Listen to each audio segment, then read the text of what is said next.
New Jersey, land of diners, beaches, and ancient mysteries. From ancient stone circles hidden in the woods to strange carvings no one can explain. This isn't your typical history lesson. Is it Native American legacy, colonial secrets, or something even older? You're about to discover the hidden side of the Garden State. Welcome to Ancient Mysteries in New Jersey. Let's dig deep.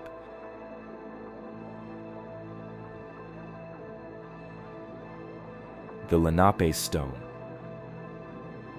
Imagine unearthing something in your own backyard that could rewrite history. Something that calls into question everything we think we know about who lived in New Jersey tens of thousands of years ago. That's the weight behind the mystery of the Lenape Stone. It's small, just a few inches long, but its implications are massive. Back in the 1870s, a farmer named Barnard Hansel was plowing his fields in Bucks County, Pennsylvania, just across the river from New Jersey. He turned over a rock, not particularly impressive at first glance, but when he cleaned it off, he noticed strange carvings etched into its surface. That rock would come to be known as the Lenape Stone, and what was carved into it is what blew everyone's mind. A scene that seemed to depict a Native American man spearing what looked unmistakably like a woolly mammoth. Now hang on a second. Woolly mammoths went extinct in North America over 10,000 years ago, and while we know humans were here around that time, very little direct evidence links them to the region. In a way this explicit, this carving wasn't just abstract. It showed details, distinct tusks, spears, even a kind of group hunting scene. To some it looked like prehistoric art. To others it looked like a hoax. For decades, scholars, archaeologists, skeptics, and enthusiasts have debated this artifact's authenticity. Some say it's the most groundbreaking evidence of early human life in the mid-Atlantic. Others claim it was faked in the 1800s, perhaps by someone who wanted attention, or maybe even by Hansel himself. But the story gets even weirder. The stone was actually found in two pieces. Hansel dug up the first half and set it aside.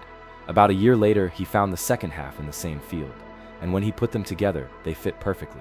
That's where people started to raise eyebrows. It seemed a little too convenient. If someone had hoaxed the whole thing, they would have had to carve two matching pieces of stone, plant them in the field a year apart, and trust that they'd be discovered in the correct order. That's a long con for a farmer in the 19th century. But there's another theory. What if the stone really is authentic? What if thousands of years ago, the ancestors of the Lenape people witnessed the last mammoths roaming through the ancient forests and river valleys of what we now call New Jersey and Pennsylvania? What if they recorded that memory on stone, the way other early peoples did on cave walls? The implications are staggering.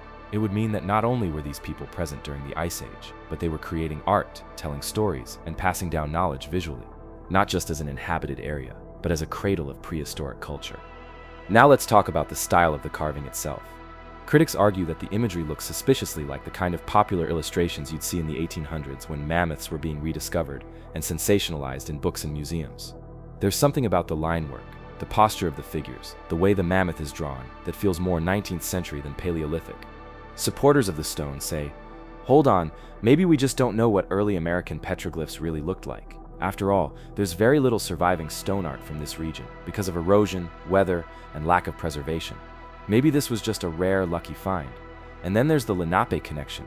The tribe's oral history goes back millennia, and while they don't speak of mammoths explicitly, they do have ancient stories about large animals, ancestral migrations, and deep ties to the land. If the stone was carved by a proto-Lenape or a related culture, it would add weight to those oral traditions, showing that the stories have roots in lived experience, not just myth. Of course, no mystery is complete without a twist. The Lenape Stone didn't just disappear into a museum collection quietly. It bounced around between collectors, skeptics, and showmen. At one point, it was displayed alongside other curiosities, as if it were more sideshow than science. And the more people handled it, the more degraded it became.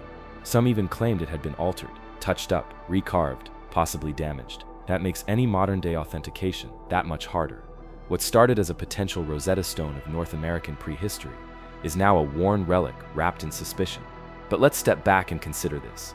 Even if the Lenape Stone were faked, it tells a story about what people wanted to believe at the time, that Native Americans had a deep, ancient past tied to megafauna, that the land we now live on has secrets buried just beneath the surface, that the past isn't as far away as we think. Whether it's real or not, the stone forces us to confront one of the biggest questions in archaeology. How much of history do we really know? And how much are we just guessing, based on the fragments that survived? The Lenape Stone now lives in the Mercer Museum in Doylestown, where it sits behind glass, quietly staring back at the doubters and the dreamers alike. People still come to see it. They still argue. They still lean in and squint. trying to make out the curves of the tusks, the shapes of the spears, the story frozen in slate. Because deep down, we all want it to be true, that just maybe, right here in the shadow of New Jersey's rivers and forests, someone once knelt with a stone in hand and carved the memory of a creature long gone, leaving behind a message for a future that would almost miss it entirely. The Clinton Road phenomenon. You're driving down a narrow two-lane road. The forest presses in on both sides like a wall of shadows, dense and silent. There are no streetlights, no cell signal, and barely a hint of civilization. Just blacktop, trees, and the feeling that something or someone is watching. Welcome to Clinton Road, one of the most bizarre, fear-soaked, and legendary stretches of pavement in the United States. This road cuts through West Milford in Passaic County, New Jersey. It's just about 10 miles long, but what it lacks in length it makes up for in lore. Ask anyone from northern New Jersey, and they'll have a story about ghost sightings, cults, phantom vehicles, creatures, or strange magnetic phenomena. The deeper you dig, the more surreal it gets. Let's start with the big one, the Ghost Boy Bridge. Locals will tell you to stop your car at one of the small bridges along Clinton Road, especially one near a sharp curve and a narrow shoulder. They say if you throw a coin over the edge, just a simple coin into the water below, something strange happens. Leave it, wait a moment, and it comes back. People claim a ghost boy, the spirit of a child who drowned long ago, returns the coin to anyone who disrespects his spot. Some even say they've felt something brush against their hand as they reached out over the railing. Others say they've seen ripples in the water or heard a splash, despite there being no animals, no people, and no breeze. Now imagine you've just left that bridge, heart pounding a little, maybe laughing it off. But the road ahead isn't giving you a break. You look in your rearview mirror and suddenly headlights appear, out of nowhere.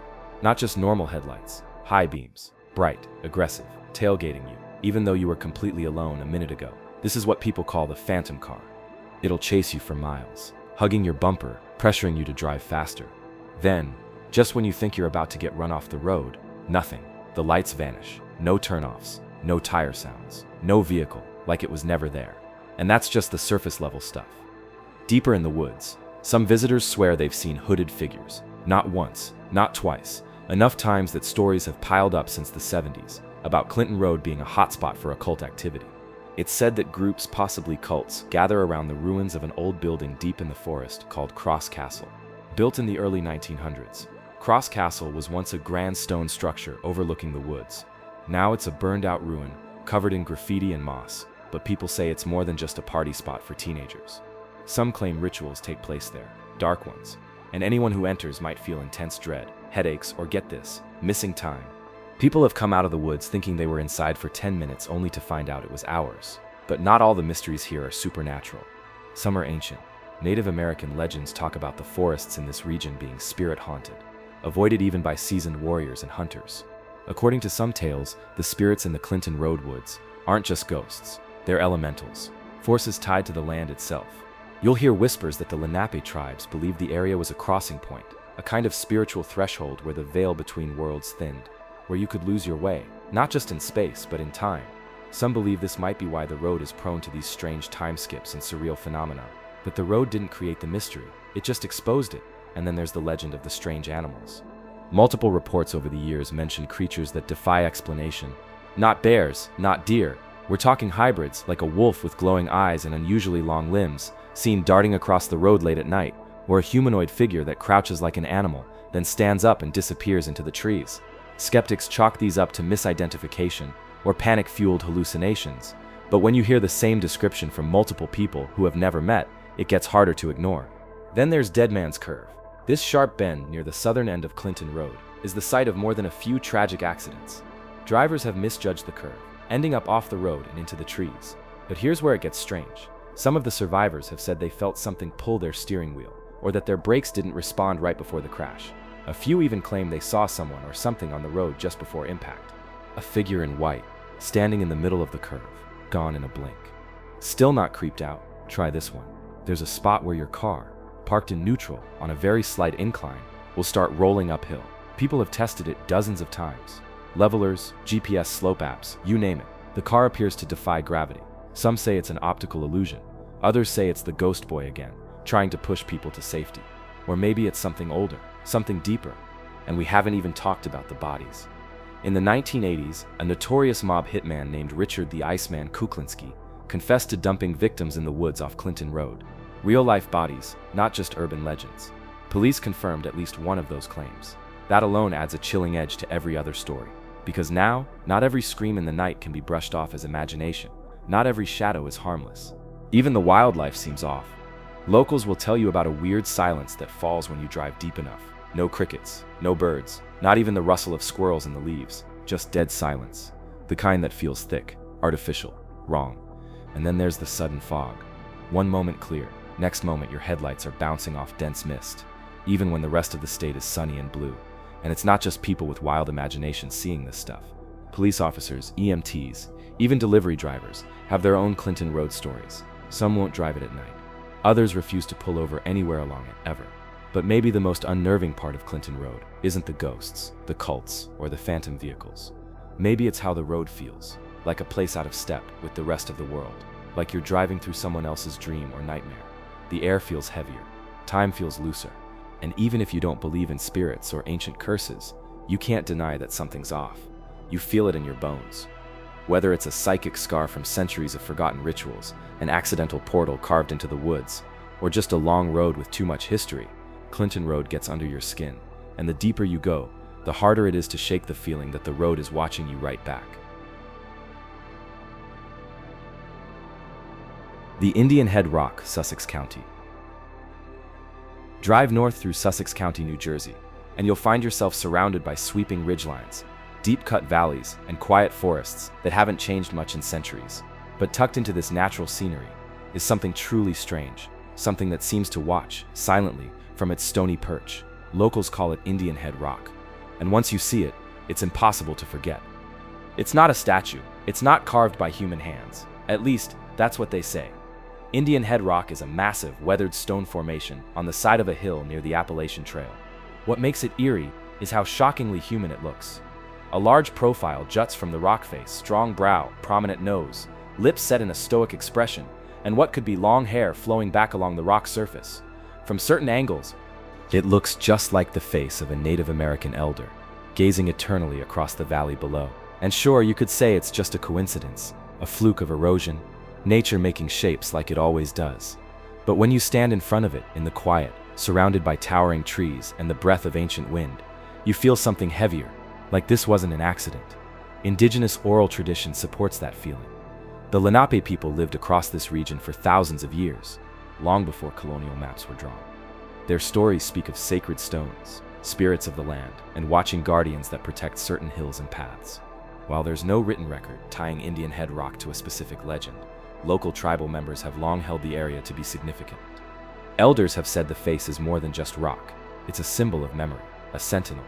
There's a theory, one whispered more than spoken, that the rock isn't entirely natural, that maybe, at some point long before the Europeans arrived, someone did shape it, not with iron tools or chisels, but with fire, water, and stone.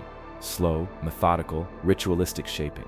Centuries before the first written word hit this soil.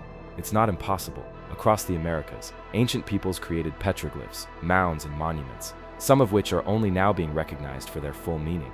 But even if no hand ever touched Indian Head Rock, the effect it has on people is very real. Hikers report strange feelings when they approach: a sudden shift in energy, a drop in temperature. Animals grow quiet, phones glitch, and the face, no matter what time of day, always seems to catch the light in just the right way. Shadowed at dawn, glowing at sunset, always watching. There's another twist to this mystery, one that only makes things weirder. Aerial scans of the area done in the last few decades show unusual geometric patterns on the forest floor nearby. Lines, shallow mounds, and possible stone alignments that don't seem to follow any natural logic. They're not trails, they're not erosion. Some believe these might have been ancient gathering spots, calendar markers, or even ceremonial grounds, centering around the rock itself. A few amateur archaeologists have gone so far as to suggest Indian Head Rock is part of a larger complex, a kind of forgotten indigenous temple district woven into the landscape. No buildings, no walls, just shapes, energies, and alignments created to honor ancestors or track celestial events. It's speculative, sure, but not impossible. Indigenous cultures all over North America use stone and land in sophisticated ways we're only beginning to understand. But this rock also carries warnings. Not the kind with signs or fences, those you can ignore. These are older, more personal. People who have disrespected the area, climbed the face, or vandalized nearby boulders have reported bad luck that follows them home. Mechanical failures, sudden illness, personal tragedies. It could be coincidence, sure, or maybe it's just the curse of guilt. But stories like this persist, enough that even curious skeptics approach Indian Head Rock with quiet steps. Then there are the dreams. This part's harder to explain. Some who camp nearby say they've had vivid, overwhelming dreams the night after seeing the rock. Not nightmares. Exactly, but intense visions of firelight flickering on stone, of drums in the distance, of faces in the trees. Some people wake up convinced they heard voices in a language they don't know. Some wake up crying. Others don't sleep at all. One hiker swore he saw the face change, subtly, but undeniably. He said it was a shift in the jaw, like the mouth was opening. He left in the middle of the night and never went back. It looked like it was trying to speak, he said, like it had been silent too long. Of course, there are those who try to debunk it. Geologists explain the shape as pareidolia, the tendency of the human brain to see faces in random patterns, like clouds or wood grain or rock faces. They'll say the ridge formed due to wind erosion and freeze-thaw cycles, that it's just a coincidence that it resembles a human figure. But for the people who've seen it up close, that explanation rings hollow, because it's not just the shape, it's the feeling. You don't just see Indian Head Rock, you feel seen by it, like something ancient is staring through you, not with malice, not even with judgment, just presence, quiet, massive presence. Even if no hand ever shaped it, even if no sacred rite was ever performed there, even if every single legend is just poetic invention, Indian Head Rock still stands as a reminder that the land holds memory. That long before suburbs and highways, before surveyors and settlers, there were people here who saw meaning in stone, in shadow, in silence. And maybe, just maybe, they left a piece of that meaning behind. Not in a museum, but in a hill, where time moves slower and faces still form in the rock. So next time you're in Sussex County, keep your eyes on the ridgelines. If you see a profile staring back at you from the trees, don't look away too fast. It might be watching for a reason. The Ramapo Mountain People. There's a stretch of dense, wild forest running through northern New Jersey into southern New York. Rugged ridges, tangled trees, and misty lakes, especially around the Ramapo Mountains. It's beautiful, quiet, and remote. But for centuries, whispers have come out of these woods about a secretive group of people who live tucked away from the rest of the world. They're not ghosts, not monsters, but the mystery around them is just as deep. They're called the Ramapo Mountain People, and their origins have baffled historians, folklorists, and locals alike. If you've never heard of them, that's no accident. They've been called many things: the Jackson Whites, the Mountain People, even the Pineys of the North. But these names don't really do justice to who they are or the complexity of their story, because this isn't just a mystery about people living in the woods. This is about identity, ancestry, and how forgotten history can linger like smoke through the trees. The Ramapo Mountain People live, or lived, in some cases in scattered enclaves around Ringwood, Mahwah, and the Wannock Reservoir area. Some families trace their presence in the region back centuries, long before there were paved roads or street signs. And from the start, they didn't quite fit into any easy category. Their skin tone confused early census takers. Their language mixed English with unusual words and accents. They lived separately, rarely mingling with outsiders, and developed a culture that was uniquely their own. So who were they? Ask 10 people, and you'll get 10 different stories. Some say they're the descendants of Native Americans, mainly Lenape, who hid in the hills to avoid colonial violence. Others claim they were the children of freed slaves who escaped north and intermarried with native tribes. Still others believe they're tied to Dutch settlers or Hessian soldiers who deserted the British Army during the Revolutionary War and vanished into the wilderness. And then there's the most controversial version, that they're descended from all of the above, a blend of Lenape, African American, and European outcasts who came together in the Ramapo Mountains to form a kind of hidden society. That's where the mystery deepens, because no one's quite sure how they started, and no single origin story fully explains the group's distinct features and practices. Their communities were tightly knit, often composed of just a few families intermarrying over generations. Outsiders called it inbreeding. Insiders called it survival. Over time, they developed a kind of internal mythology about who they were, where they came from, and why they stayed away from the rest of the world. Some of the old-timers told stories about being chased off their ancestral lands. Others spoke of spirits in the mountains that guided and protected their people.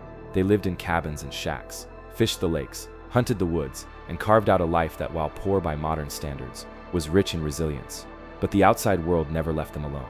In the early 1900s, as the state began building reservoirs and expanding infrastructure, Ramapo families found themselves evicted from their land. The state wanted the water.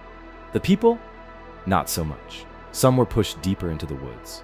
Others stayed in fading enclaves, clinging to their traditions even as society moved on around them. And because they didn't look or act like their suburban neighbors, rumors started to swirl. The stories got darker. People said they were inbred, said they were dangerous, said they'd shoot at trespassers or steal children.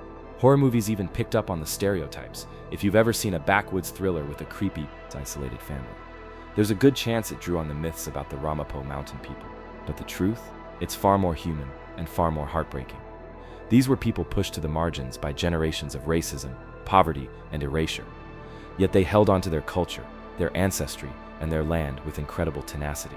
And here's where the ancient mystery creeps back in. Because some members of the community have claimed knowledge passed down through generations. Stories about spirits in the mountain, sacred stones, old trails used for ritual. They talk about the old ones and describe teachings that sound eerily like Lenape oral traditions. And still, no official historical account can fully map it out. Every time someone tries to trace the family trees, the records blur. Census data goes missing. Names change. People disappear from documents. It's as if the history itself resists being captured, like it was meant to stay in the hills. In the 1970s and 80s, the community began organizing, asserting their identity as the Ramapo Lenape Nation, claiming their rightful place as a native tribe with deep roots in the area. But recognition hasn't come easy. The federal government has refused to acknowledge them as a sovereign nation, citing inconsistent records and lack of documentation. Many tribal members believe this is a direct result of centuries of systemic erasure and an unwillingness to confront the truth that New Jersey has had an indigenous presence all along, hidden in plain sight. And what about their knowledge of the land?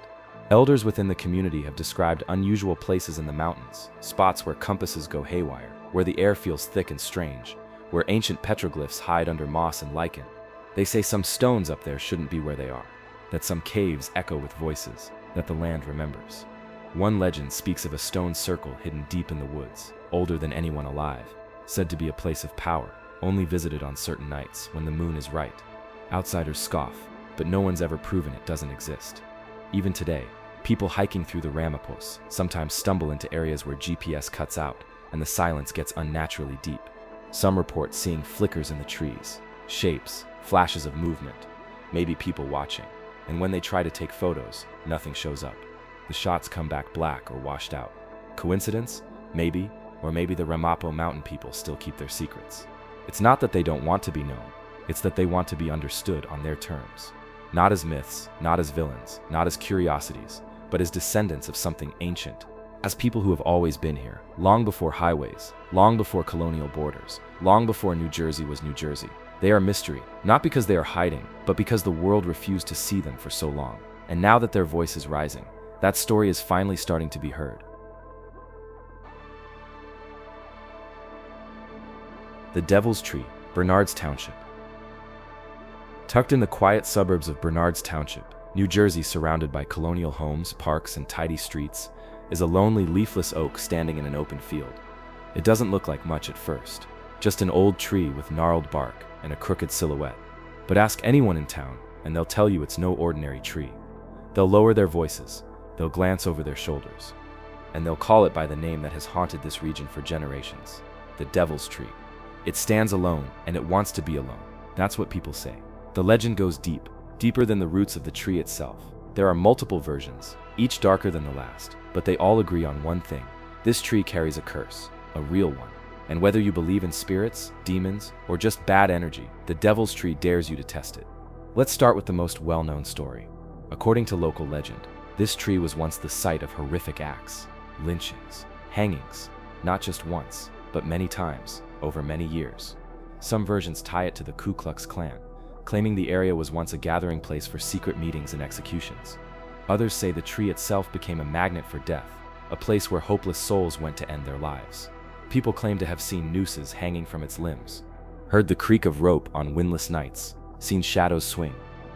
Then there's the tale of the farmer. This one's told in hushed tones by older residents. They say a local man, perhaps after losing his family in a tragic accident, walked out to the tree one winter morning and hanged himself from one of its limbs. But before he died, he made a vow that no tree, no person, no land would find peace after what he'd lost. He cursed the ground. And ever since, anyone who tries to harm the devil's tree, cut it, carve into it, even insult it, finds tragedy waiting for them. That farmer's spirit, they say, still clings to the tree like a shadow on the bark. People have tried. Oh, they've tried. Over the years, countless daredevils have gone out to the tree at night to prove it's just superstition. Some bring hatchets or chainsaws. They never succeed. Either the tool breaks, the gas runs out, or someone stops them. A few report their hands locking up. Others say the air gets cold, their vision blurs, their hearts race like they're being watched, like the tree knows. There's even a local rumor about a pickup truck, an old black vehicle with no plates that appears when someone gets too close. It'll chase them down the road, engine roaring, until they reach the highway. Then it's just gone. No taillights, no tire marks, just empty road and the sound of your pulse pounding in your ears. And what about physical signs? They're there. Touch the tree on a summer day, and they say it feels cold, colder than the air around it. Even in full sun, its trunk seems to reject warmth. Snow refuses to pile around its base. Animals won't nest in its branches. Birds steer clear.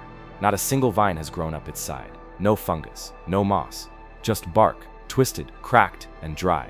Like it's dead, but not allowed to fall. Some people claim to have heard whispers near it. Not voices, not words. Just the suggestion of breath. A hiss that moves through the grass when everything else is still. Others have experienced equipment failures, phones shutting off, cameras glitching, batteries draining in minutes. One paranormal investigator brought a brand new EMF meter out to the tree and watched it spike, max out, then die completely. But not every story is about ghosts. Some are older, deeper. There's a theory that the tree stands on ground once used by the Lenape people for sacred or ceremonial purposes, either as a site of burial or boundary. Over time, when colonists took the land, they desecrated the site, built over it, cleared it, but the tree remained, somehow rooted in the old ways. Not sacred anymore, just angry, cursed, a scar on the land that couldn't be healed. And that brings us to the silence. If you visit the Devil's Tree, especially at dusk, you'll notice something strange. The wind changes, the birds stop, even the insects seem to disappear. It's not quiet like a peaceful park. It's dead quiet, the kind that makes your skin tighten and your instincts scream at you to leave. It doesn't matter if you're skeptical. Your body knows. It reacts to something primal in the air, something ancient, something that wants to be left alone. Over time, the township got involved. People were getting too close, spray painting the tree, taking pieces of bark as souvenirs, testing the legends. So the town erected a fence, a low metal barrier meant to keep the curious at bay. But that fence didn't stop the stories. In fact, it made them worse. People started saying the fence wasn't just for protection, it was containment, that whatever lives in the tree, or beneath it, needs to be kept there. And then there are the dreams. Yes, again, just like with Indian Head Rock, the Devil's Tree seems to leave a mark not just on the land, but on the mind. People who visit it report intense dreams afterward of being hanged, of choking, of dark woods with no end. Some wake up with bruises on their necks, no explanation, no memory, just the tree, lodged in their subconscious like a splinter. A few locals have taken it upon themselves to watch the tree. They don't consider themselves ghost hunters. They just know something's wrong with that field. One man claims he drives by every night, just to make sure the tree is still there. He says he's seen lights in the branches, glowing, flickering like fireflies, but white, unnatural. He doesn't stop, he just watches, like it's his job, like he has no choice. And maybe that's the Devil's Tree's true power. Not the legends, not the curses, but the pull.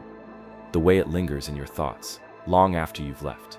The way it roots itself in your brain, just like it rooted itself in the earth. Refusing to die, refusing to let go.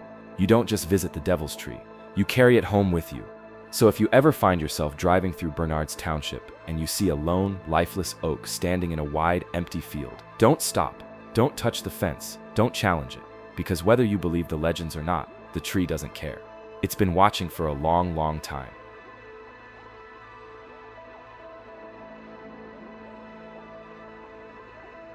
The East Creek Stone Circle.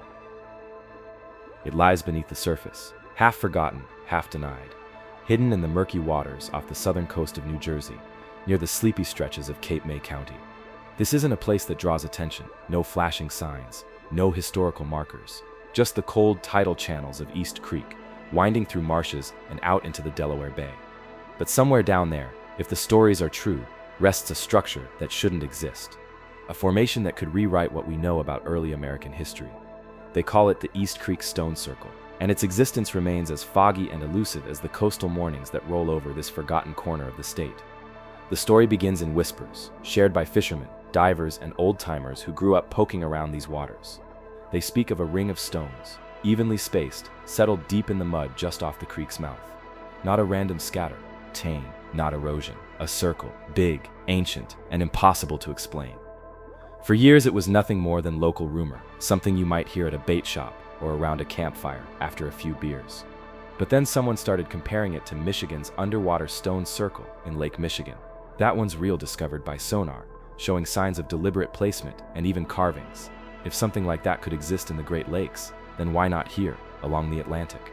According to divers who've claimed to see it, the East Creek stones form a ring about 30 to 40 feet in diameter. Each stone stands between 3 and 5 feet tall, partially buried in the silty bottom, weathered but clearly placed, not tossed by waves, not dropped from a boat. Placed, one diver described the sensation of being near them as like walking into a church underwater. The pressure shifts, the sound dims, everything slows. You feel eyes that aren't there. Not malevolent, but old, watching, waiting.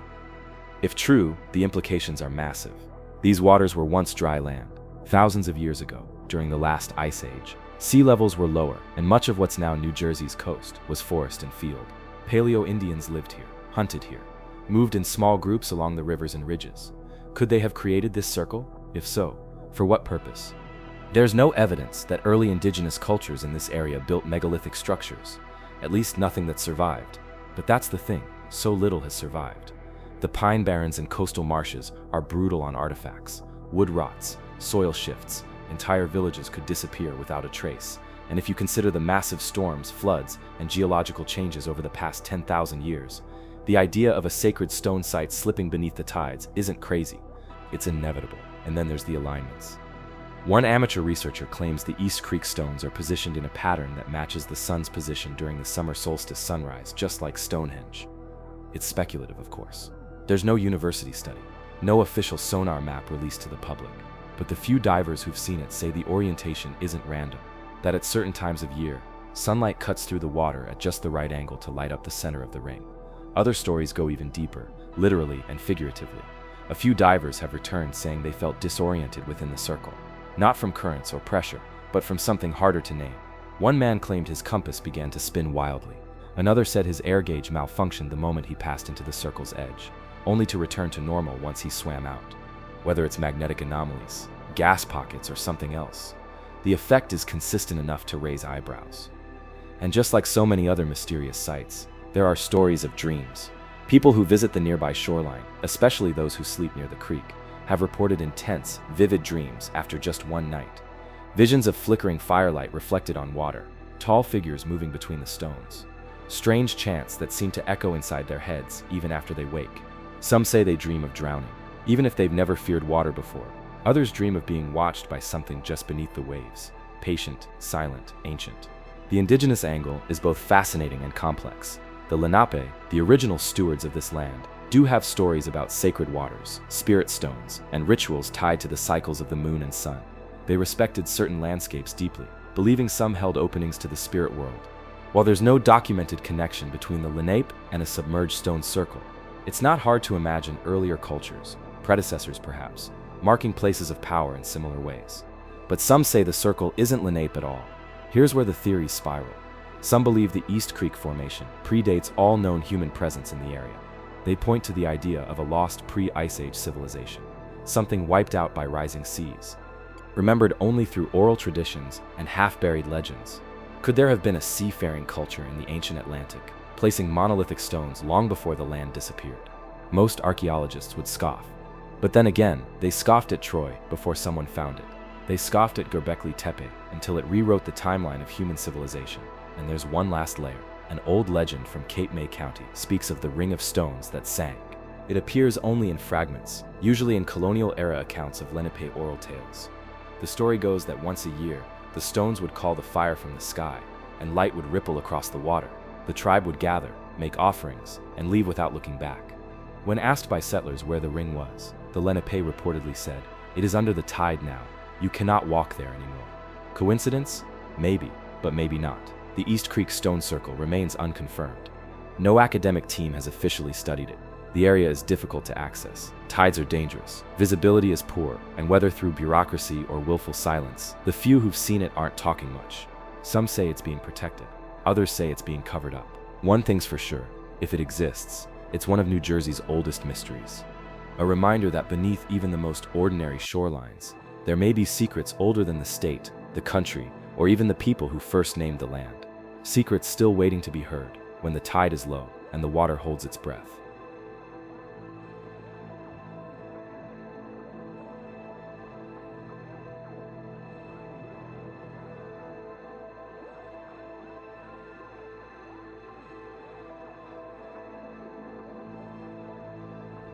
Ong's Hat, the first interdimensional portal. If you're ever driving through the Pine Barrens in southern New Jersey, and you pass a broken down road sign that says Ong's Hat, you might be tempted to laugh.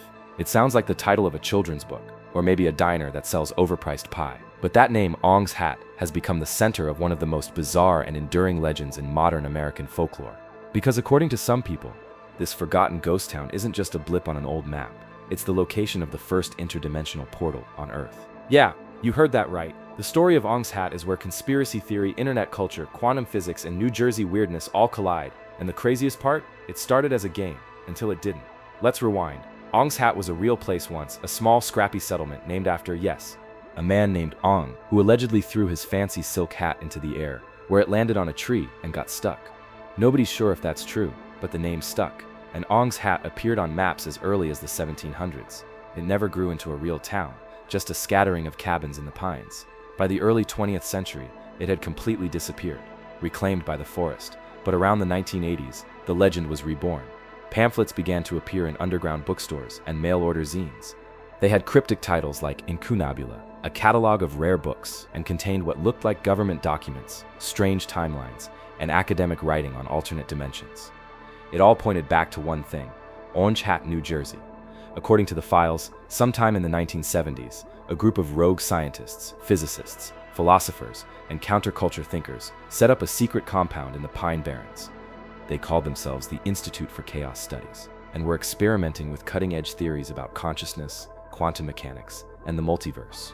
Their goal? To reach a state of awareness so profound that it could literally shift reality, not just in your mind, but physically, spatially, interdimensionally. The centerpiece of their work was something called the egg. Not a literal egg, but a strange capsule-shaped device they built deep in the woods. It was supposed to amplify human consciousness, something between a sensory deprivation tank and a quantum accelerator. When used properly, it could allegedly transport a person to another dimension. According to the documents, the experiment worked. One of the researchers reportedly entered the egg, focused his consciousness, and vanished. Moments later, he returned, confused, shaken, but alive. He claimed he'd been somewhere else, a parallel Earth, similar to ours, but not quite. The sky was a slightly different shade. The gravity felt off. Civilization was different, stripped down, tribal, advanced in ways that didn't make sense.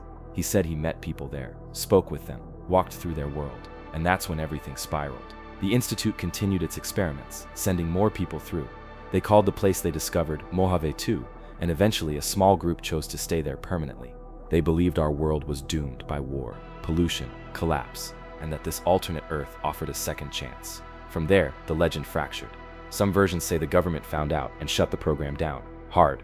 That agents stormed the facility, confiscated everything, and silenced the survivors. Others claim the portal still exists, buried in the pines, covered by leaves and sand. You just have to find it, and some say Ong's Hat is still active, but not in this dimension. That if you walk the right trail at the right time, under the right stars, you'll slip through without even knowing it. But here's the twist. The Incunabula papers were planted. Joseph Matheny, the man behind the original documents, admitted years later that it all began as an experimental storytelling project, a kind of proto-ARG, alternate reality game, designed to test how myth spreads. He wanted to see if he could create a modern urban legend from scratch, using flyers, websites, obscure radio broadcasts, and word of mouth.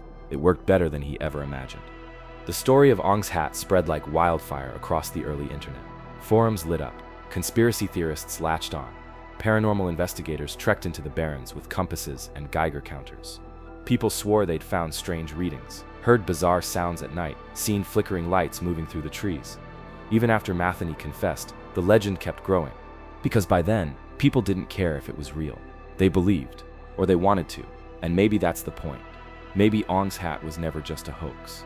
Maybe it became something else, something alive. People brought their own truths to it, their own fears, hopes, and curiosities. It wasn't about if there was a portal. It was about why we so badly want one to exist. A door to a better world, a shortcut out of this one. Besides, who's to say it's all fake? Matheny himself has been cagey in recent years. He admits to starting the legend, but not to inventing every detail. Some of the names, some of the places, some of the technology, he says, came from sources he won't identify. He hints that maybe the story he told wasn't fiction at all, but camouflage, a way to make the truth look like a game. Because what better way to hide a secret than in plain sight? And then there's the Pine Barrens themselves. A vast, eerie forest covering over 1 million acres, thick with fog, tangled with trails that lead nowhere. It's already full of legends, like the Jersey Devil, the Blue Hole, and the glowing orbs that drift through the woods without sound or source. So when people say they feel time distorted out there, that GPS fails, that the same trail leads them in circles, well, maybe it's not just the trees playing tricks. Maybe reality is thin in places. Maybe Ong's hat marks one of them. Even now, decades later, hikers will find faded symbols carved into tree bark, QR codes spray-painted under bridges, broken radios buried under pine needles. Some are pranks. Some aren't so easily explained. You can still download the Incunabella documents online. People still comb through them like sacred texts, chasing clues and coordinates and ancient esoteric symbols. And maybe someday, someone will step into the egg for real. Not a story, not a game, just a person, staring into the void, daring it to blink back. So if you ever find yourself in the Pine Barrens, alone and off trail, and the air feels too quiet, and the sky suddenly looks wrong, don't panic. Maybe you just found Ong's hat, or maybe it found you.